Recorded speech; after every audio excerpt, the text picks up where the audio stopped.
بسم الله الرحمن الرحيم.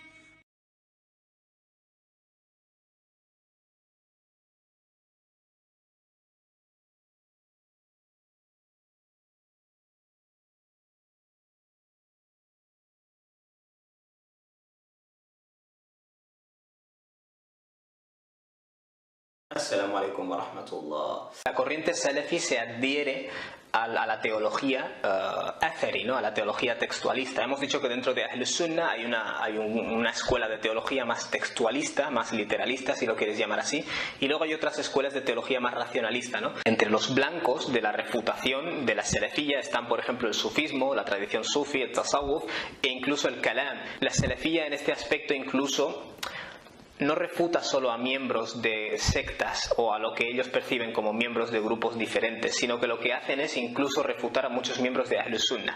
El tema de la refutación es muy importante en la mente del salafi moderno, sencillamente porque en la época de Ahlul Hadith, en los primeros siglos del Islam, surgieron diferentes sectas y Ahl Sunnah como movimiento lo que hizo fue responder a estas sectas. Pues bien, la salafiyya lo que hace es coger hoy y dedicarse a refutar en gran medida, a responder a miembros de lo que perciben como desviaciones. En muchos casos, de hecho, de igual modo que se vinculan a sí mismos al grupo de Ahlul Hadith primitivo, también vinculan a otros musulmanes a grupos de las sectas primitivas, de modo que otros musulmanes que hacen afirmaciones que se parecen a lo que afirmó alguna de las sectas, le ponen el nombre de que es el miembro de una de esas sectas. De hecho, estas refutaciones generalmente se validan o se legitimizan citando libros de Ahl Sunnah. Es decir, Ahl Sunnah como movimiento fue un grupo de teólogos que respondieron a diferentes sectas y desviaciones, ¿no? Pues generalmente en el salafismo es muy común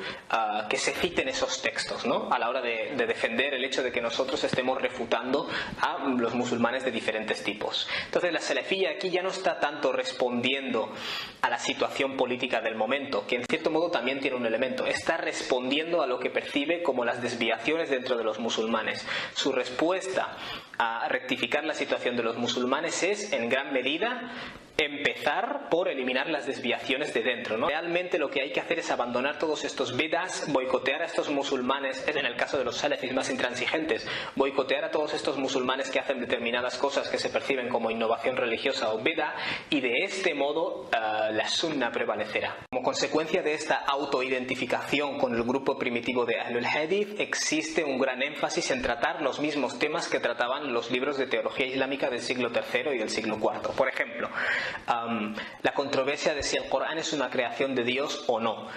Vemos que muchos salafis a menudo sacan el tema. Otra gran controversia filosófica que hubo es los atributos de Dios. ¿Qué significa cuando Dios dice que se ha elevado sobre el trono? ¿Es literal? ¿Es metafórico? ¿El trono es literal? ¿El trono es metafórico? ¿Cómo lo entendemos? En la salafía estos temas se les da nueva vida, se les rejuvenece y se vuelven a tratar, se vuelven a poner sobre la mesa. Incluso hay jóvenes que se sienten atraídos a la salafía que nunca se les habían ocurrido estos temas, porque son temas de teología que preocupaban a las discusiones y las disensiones teológicas y sectarias de los primeros 3 siglos del Islam. Pues esa persona, como empieza a estudiar el Islam a través de la salafiyya, para él el Islam que está estudiando y que está aprendiendo es precisamente eso, las sectas, las refutaciones. Las posturas de jurisprudencia islámica de fiqh dentro del movimiento salafi tienen una tendencia a ser literales, a ser bastante rígidas y incluso a veces a mostrar intolerancia ante la pluralidad de opiniones. Generalmente se responde mal a la idea de localizar el fiqh o convertir la jurisprudencia islámica en la actividad de juristas de diferentes lugares. Lo que se hace generalmente en el salafismo es centralizarlo. La idea de que toda la jurisprudencia islámica correcta viene de un grupo de eruditos homogéneos en su forma de pensar y en sus puntos de vista, que son eruditos salafis, generalmente de Arabia Saudí. Contrariamente a lo que muchas personas creen, en el salafismo no se prohíbe seguir una escuela de ley. Lo que se prohíbe es la fe ciega, ¿no? El taqlid absoluto, o creer que la escuela, todas las opiniones de una escuela son correctas, o puedes seguir una escuela en su totalidad. Pero no hay que olvidar que la mayoría de eruditos salafis son hanbalis. Y claro, la escuela hanbali es algo más literalista en sus formulaciones. A menudo en el salafismo se da mucha importancia a los detalles externos, como por ejemplo la barba, o el no llevar el pantalón por debajo de los tobillos, en base a la interpretación de diferentes hadices o a una lectura bastante literal de diferentes hadices. El salafi normalmente no te dirá tienes que seguir la barba porque la barba te hace mejor, o el tamaño de los pantalones. Lo que te están diciendo es realmente seguir la sunna, seguir el ejemplo del profeta. Eso es lo que te va a elevar como musulmán. Para muchos en el salafismo todo aquello que viene de Occidente es percibido como corruptivo, como foráneo a los musulmanes, ¿no? Casi el Islam aquí se convierte en una identidad cultural en oposición a la identidad cultural del otro, ¿no? Y veremos que a menudo algunos fatuas utilizan expresiones como las vestimentas de los kofar, las ropas de los kofar, los pantalones de los kofar, las gorras de los kofar, los nombres de los kofar, incluso refiriéndose a nombres en idiomas no árabes, independientemente del significado de los nombres, e incluso a veces las lenguas de los kofar, refiriéndose a lenguas no árabes.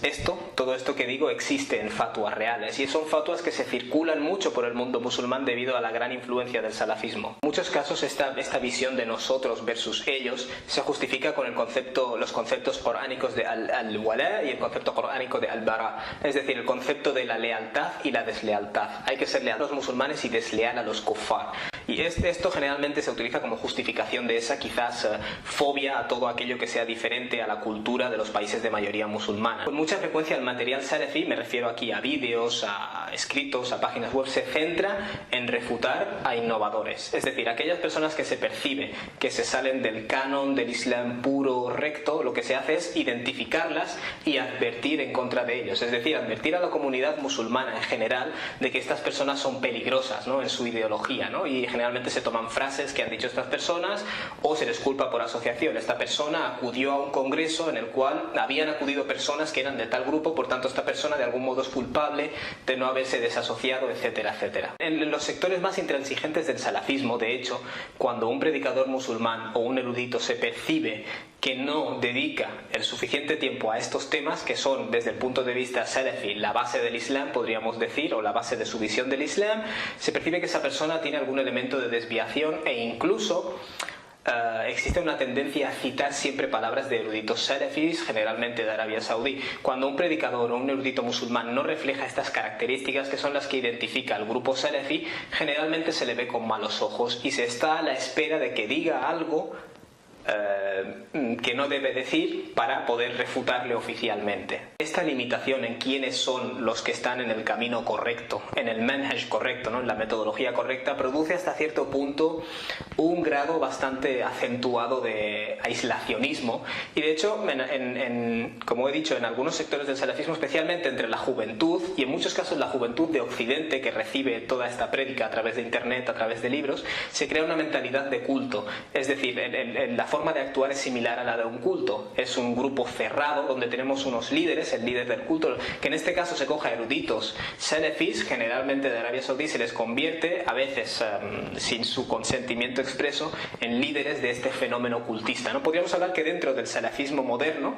existe un grupo de salafismo cultista, ¿no?, que creo que todavía no ha sido estudiado de la forma suficiente como fenómeno social. Otro aspecto bastante distintivo de la salafía moderna, que recalco, se acentúa más en algunos grupos que en otros grupos, es el de no escuchar a gente diferente, no escuchar a la gente de la innovación. Porque el salafismo, en cierto modo, lo que hace es darte verdades muy absolutas sobre muchas cuestiones, incluso cuestiones muy pequeñas de jurisprudencia, te dan muchas verdades absolutas. Y obviamente cuando tú escuchas a personas de diferentes posturas, crecen las posibilidades de que tú ya no seas tan rígido en tu verdad absoluta, o incluso des posible credibilidad a otras posturas diferentes, ¿no? Esto, desde el punto de vista del salafismo, especialmente en la versión más cultista, que no es un pequeño porcentaje, recalco, lo que hace es crear un miedo a la influencia externa, y al fin y al cabo esa es la razón de ser cuando tienes un grupo puritano, ¿no?, un grupo que se cierra en el seguimiento muy rígido de un ideario, ¿no?, en este caso. La versión más intransigente del salafismo apela a muchísimos jóvenes que redescubren su religión, o apela también a muchos conversos, muchas personas que se convierten al Islam. ¿Posibles razones de ser de esto? Bueno, la promesa de un Islam puro, sin aditivos culturales, ni folclóricos, ni tradicionales, ¿no?, el retorno al Islam puro. El cultismo, en muchos casos, lo que hace es proporcionar una identidad de grupo muy clara, y hay personas que pueden tener ese problema de identidad. ¿A qué grupo pertenezco, no? Hijos de inmigrantes, ¿no? Personas de muchos tipos, incluso musulmanes de países musulmanes que exactamente perciben que hay problemas de identidad en su cultura, en su país, como consecuencia del colonialismo, etcétera, lo que sea. Este cultismo proporciona una identidad de grupo muy clara. Y luego está el exclusivismo, que ayuda a muchas personas a combatir sus problemas de autoestima, ¿no? Es decir, la idea de que soy puro, soy piadoso, estoy en la verdad, y otras personas no. Es mucha gente, desde un punto de vista del vacío psicológico, necesitan esto, y el salafismo lo llena con creces. Una cosa que mucha gente no tiene en cuenta es que el salafismo condena el uso de la violencia, condena el takfir, es decir, el declarar a otros musulmanes como si no fueran musulmanes para poder acabar con su vida, ¿no? Todas esas cosas que son las que caracterizan a otra corriente puritana, que es el yihadiyya o el yihadismo, van a ser tratadas en el siguiente vídeo, en el cual hablaremos del yihadismo, si Dios quiere. Wassalamu alaikum.